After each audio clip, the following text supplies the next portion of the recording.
Hello everyone, in the first Fox brings you all back to Let's Play Persona 4 Arena. Anyways, let's continue Naoto's story by bookmarking, and then let's go fight, because I have a feeling this is going to be ending bad.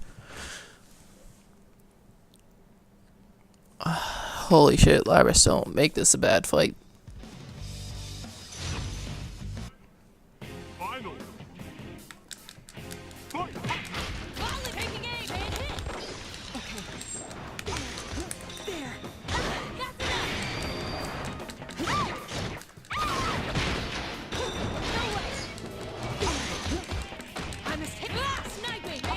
Fuck you.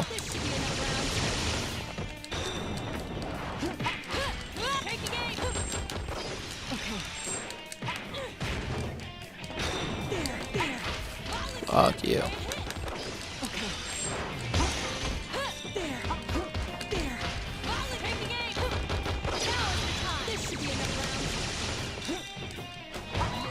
Wow, I actually can't believe that was that fucking easy. What? Did I just be Labris in a minute? Holy shit. Literally, it's only been like a minute and 30 seconds now, or so. Yeah, 30 seconds now, and I fucking beat her. Wow. I emerged victorious, but I don't have enough energy remaining to run up to her. I breathed heavily and looked at her. I guess San runs towards Labris in my place. Sister, are you alright? Suddenly, an uncanny voice echoes throughout the studio. My, to think she'd fall. Are you fucking kidding me? Really? Everyone glances around trying to find where it came from. I hope that she'd provide more entertainment. What a disappointment. For fuck's sakes, as soon as this sentence is complete, all eyes turn towards me. I cannot blame them. After all, this voice was mine. The darkness in the center of the ring twists and squishes like gel. Squirms like gel. A face forms on the surface and it hardens into limbs and human-like body. It stands up. The thing standing before us was again me. No, just something taking my shape. Naoto-kun's shadow? Why? Shh, what the fuck? I thought you disappeared. I cannot stop myself from being filled with anxiety, but I keep my voice calm as I ask it a question. Who are you? Where the fuck? No, this is not your shadow. To see your shadow again. That's what you thought, isn't it? Did you really think I had gone away? Well, too bad. Man cannot let go so easily of his weakness. I'm always with you. No, this can't be happening. My friends become even more disturbed. They certainly had cause to worry. Could the same thing happen to them, will it? I, however, did not stir. Instead, I suddenly understood what had happened. This thing's objective was clearly to cause us to panic. Enough farce. You are not my shadow. I walked towards this copy of me, the real enemy. I know that for two reasons. First, I was able to use my persona in the battle just now. One's persona and shadow are two sides of a coin. If you are my shadow, my persona should have been unusable. Second, you took control of Labris just now. That's an unusual power far beyond the capabilities of a human like myself. I'm sorry to say you've dug yourself a deeper hole by showing off that ability. With a power like that, you could drive a man to extreme acts, which was the missing piece in this case. You mean the hijacking wasn't just the work of a highly motivated crew? Rather, whoever we're talking to now Yep. was... It was Labris's dark wish that we fight each other. But what if someone knew beforehand that that would happen? Labris has a heart, but she's also a machine. Unlike humans, her memories can be tampered with. By using Labris, you thought you could orchestrate the disturbance her shadow would create in this world. Your objective is, as you just said, to gather Persona users, have them fight, disrupt their hearts, and steal their personas. That's why you're appearing in the form of my shadow right now, to confuse you. Damn. You're the real puppet master behind this case. I'm surprised. Very insightful of you, Naoto Shirogane. Quite impressive work. I didn't expect you to fight back this fiercely. Sadly, it seems things won't be going according to plan. You fucking this time. prick. But I'll make use of what tools I have to the very end. This is my last chance. No, more like a marvelous entertainment. Now stand, my puppet. Labrys staggers to her feet. There's no doubt now. This is the person controlling Labrys, and she has yet to break free from the spell. Poor thing. It's all worn out because of you. It shouldn't have much strength left to fight. But unless you destroy it, it will keep rising up and attacking you all. What will You prick. do? Labrys pointed her axe at me for the third time. Alright, why the fuck are you counting? Rather than caution, I feel sympathy. The forced killing of comrades against one's will. I see now. This is the past her shadow had talked about. Shirogane, you need to stand back. Kirijo-san steps in front of me. Wait, if we all attack her, we may end up destroying Labrys. But She's just under its control. If we can release her, she should stop attacking. I glance over at Risa-san. Is that possible? Alright, I'll give it a try. Perhaps Risa-san's persona is powerful enough to do it. I think it's worth trying. However, It's no use. What is that thing? It's not a shadow. It's way too strong. I had a feeling things wouldn't be so easy. Out of options, Kirijo-san signals Aigis with a troubled look on her face. Aigis, prepare for the worst. Aigis-san opens her eyes in shock. A look of astonishment, and not the good kind. But she quickly regains her composure and begins readying her weapons. She slowly aimed them at Labrys. Realizing that was happening, Risa-san hastily interjects.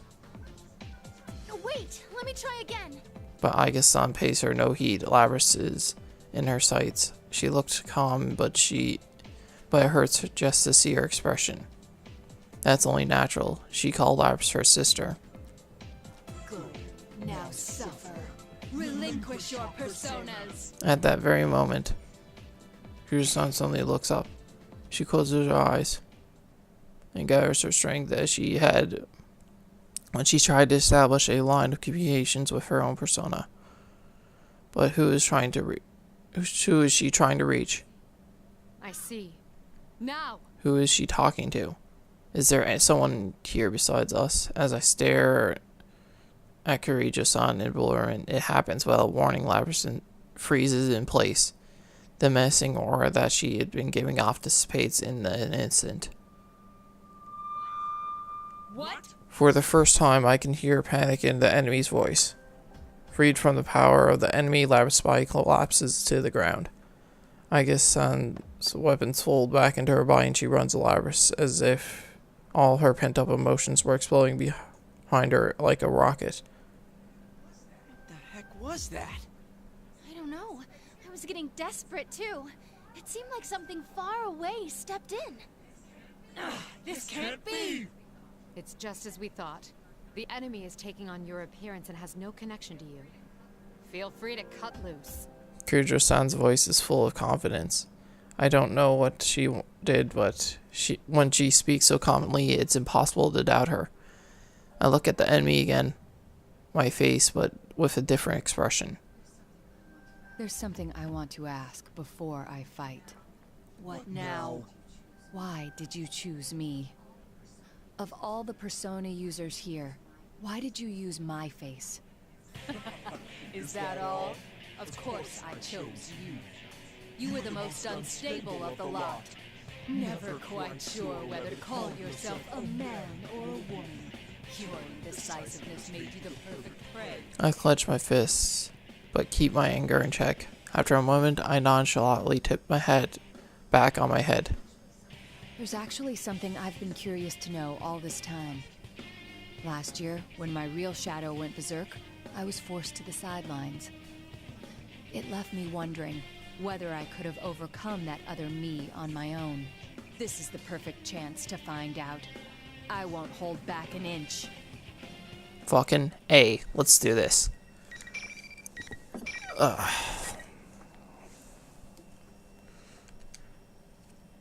won't hold back an inch. No fucking shit. Let's go do this, Naoto.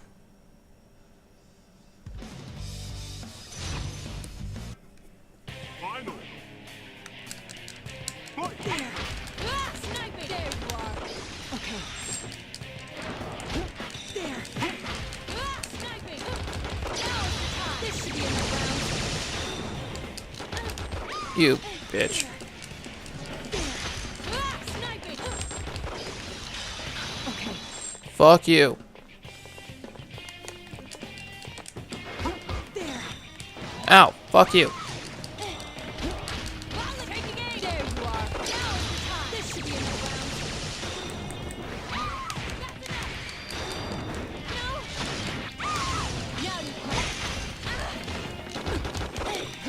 There. Taking aim. Fuck you. I won, but you won in death counters, like the skull things. Saving that. Wait, blah blah blah, done. There we go. Wow, I actually won first try too.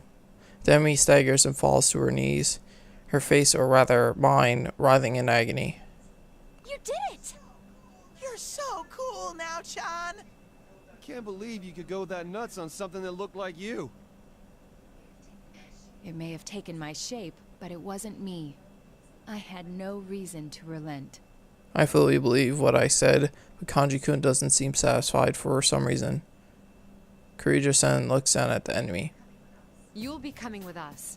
There are some things we still want to ask you. This is fine with me. There were many twists and turns along the way, but I'm not displeased with the results. It was good enough for this time that I confirmed you have the power to meet my expectations. This time... Hey, you're just like you. You know exactly what the fuck they mean by this time. I doubted there'd be any meaning in changing my appearance, but sure enough, it made for a very enjoyable game. I will see you in another guise next time. Just wait until then. Holy shit, Shadow Naoto actually looks fucking creepy in this game. It wasn't that creepy in Persona 4, but damn. The enemy laughs and begins to fade away. Wait! Of course, the enemy slippily disappears into thin air. Who was she? What was her objective, trying to separate us from our personas? Unfortunately, I was not able to get to the core of the matter. But still, next time, huh? Hell no! Don't you dare come back again! Yeah, what he said! Seriously, that was one sick bastard. Copying Now-chan was going too far! Bad enough that it was in violation of my image rights, taking my form like that! I wonder if this is the start of something bigger. Yeah, I don't think we should let our guard down. Everyone's faces cloud with anxiety. No one could have imagined that we would run into some bigger threat like this. Does the enemy plan to cause another incident like this again? Are we going to get more humiliation catchphrases? Killjoy detective. Am I really that bad? It appears that Kirijo-san has worries of her own though. My analysis didn't make it in time, but that was... It's hard to believe. Then again, With a strong look in her eyes, she swallows her fears and comes to us as we discuss who the identity of the mastermind could be. in any case, you don't have to worry about it. It's our responsibility from here on out. But it was obviously targeting us. We can't shrug and go on our way after that. He's correct. Given that it's taken an interest in us, we must arm ourselves against it. Of course, you should be aware that the enemy is out there, but there is no need to abandon your lives. Bullshit. We will do our best to ensure that no harm comes to you. That is, after all, our duty. I can sense that she is completely sincere. We all trade glances, but we eventually concede that our leader's opinion will agree to blah blah. There are some lingering regrets, but we have little choice right now. Seeing that everything is settled, Teddy butts in and strikes a strange pose. We turn to look at him, and with a grin and pride, he kicks at the floor with his heel. That is his usual little dance when somebody that exit TV to get out of the world. Creature Science Group is obviously surprised, and they look pointedly at the TV. What are you doing with this ancient TV? Hang on, where'd you even get this? It's a Teddy vision! You can get out from here! This TV is our escape route? Can we really fit inside? Fuck off, Teddy. Are you a little too front-loaded to fit? In that case, I wouldn't mind helping you squeeze. Again, fuck off, Teddy. You're even worse than before, you know that? We all pass through Teddy's TV and make it back to the real world. Of course, Kirijo-san's a bit flustered to find herself in the middle of a department store. Labris looks slightly lonely, but she follows Kirijo-san by her own free will. There shouldn't be anything to worry about. Remembering Aiga-san's gentle smile, I know that they'll make sure Labris is alright. And so the incident came to a close. Not a complete close, Jesus. Naoto, there we go. I was just trying to fucking remember your name for a second. The following day, May 4th. Kirijo-san had stayed the night pursuing a follow-up investigation and is going back to the city today. We learned that from none other than Labris, who called us all wanting to say goodbye in person. And of course, we were obligated to see them off. At an intersection just outside the shopping district, we gathered by that old, so familiar limousine to exchange parting words with Labris. I'm really sorry for causing you guys so much trouble. What are you saying? I had a blast meeting you, Labby-chan. Likewise. But I can't believe you didn't notice at all that Kirijo-san was searching high and low for you. You're so thick. That is mysterious. I wouldn't hesitate to answer the call of such a beautiful woman. It must have been because I was having so much fun talking with Labby-chan. She never gives it a rest. So, what are you gonna do now, Labris? If you need help, we don't mind sheltering you. Yukiko's house is a great hideout. Thanks. But I'm planning on working with Mitsuru-san. We're gonna catch the scumbag who tried to use you guys. This time, it'll be me that's got your backs. Sounds promising. It sounds as though you found a place where you belong then. Sure enough. Come back anytime to hang out, okay? We'll be here for you. Okay. Thanks. Player Labris. Labris' expression is radiant. I turn around to see Kirijo-san and others watching from inside the car with gentle smiles. I leave the circle gathered around Labris and approach Kirijo-san. There's something that I have to confide in her after all this time. I confess, I had known about the existence of the Shadow Operatives from the start.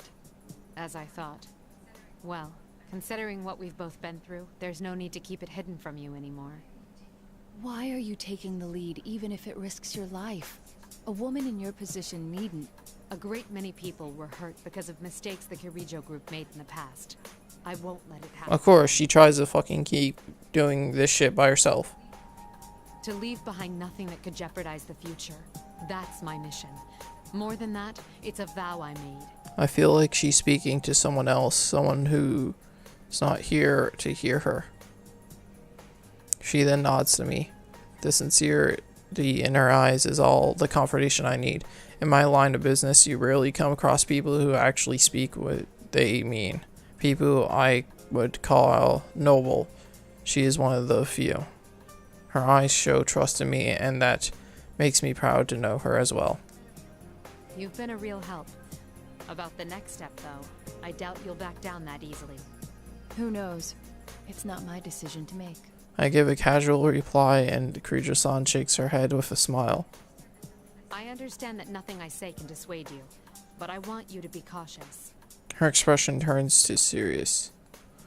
This is likely to be a personal warning about the investigation I should be keeping secret from her. Of course, there are those within the Kirijo group who don't think as I do. There are no doubt a lot of dark secrets to be unearthed. The current Kirijo group has drifted away from the family businesses. I am only the founding family's daughter, not the strongest position. What an odd warning.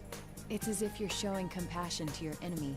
Well, I too personally hope you find success. You be careful too, Kirijo-san. Just call me Mitsuru. Of course, Mitsuru-san. Well, until next time. The car soon departs in the direction of the highway. We watch as Labras waves from the window, believing that one day we'll meet again. After seeing them off, we head to the food court at Junez. It's been a bit delayed, but it's time for you, Senpai's welcome back party. These last few days have been full of trouble, but I can't help but feel that some sort of fate has brought us together in the end. Soon the topic at hand changes to what Yu Senpai has said. We should reform the investigation team.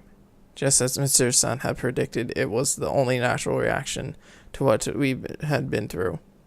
Not a single one of us objects to the idea, and we all talk about our plans to continue. By the time we split up and I arrived home, it was close to midnight, but I sat at my desk and turned on my computer so that I may compile my report on the investigation. What follows are my impressions of the organization called the Shadow Operatives, as well as their leader, Mitsuru Kirijo. As a member of the Kirijo Group's founding family, Mitsuru Kirijo strongly wishes for the corporation's stigma to be cleared. Yet the Shadow Operatives are not ultimately a means for her to clear this stigma. Her first priority is to protect and save those who are at risk. The way she handled the lost cargo in this case made that much clearer. She looks hell of tired. Damn. It would have been simple to destroy in secret. She chose not to do so. She sees the restoration of the family honor as a byproduct of her true mission. I will continue my secret investigation. It is apparent that the Kirijo group still harbors many dark secrets. Yet I must note that no matter how their internal affairs are worth watching, we need not trouble ourselves overseeing shadow operatives. Mitsuru Kirijo does not shrink from the responsibilities she bears. We will never gain leverage over her based on her family's sins. Even if the true culprit behind this matter has ties to the Kirijo group, she will... I stop typing and delete the last sentence. No, this report is no place for conjecture. I suspect this is only the beginning. Damn. Alright, well, that's the end of that. And I'm guessing conjecture means that personal feelings? I've heard that word multiple times, but I didn't really go look it up. Oh well. Welcome to the and 3. No, there we go. The trophy. Mind and matter. I'm sorry, just need to get a good old stretch out. And yeah. Next time we will be finishing up with Elizabeth's. However, that's not going to be until after we finish Persona 3. So yeah.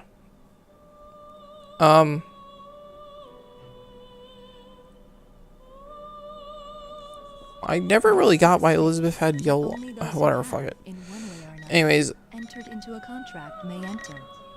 In your daily life, I was actually thinking if I need to say anything else, but I don't. So yeah. Anyways, this is First Walk signing off, and I'll see you guys next time. Later. Glorious awakening to your power.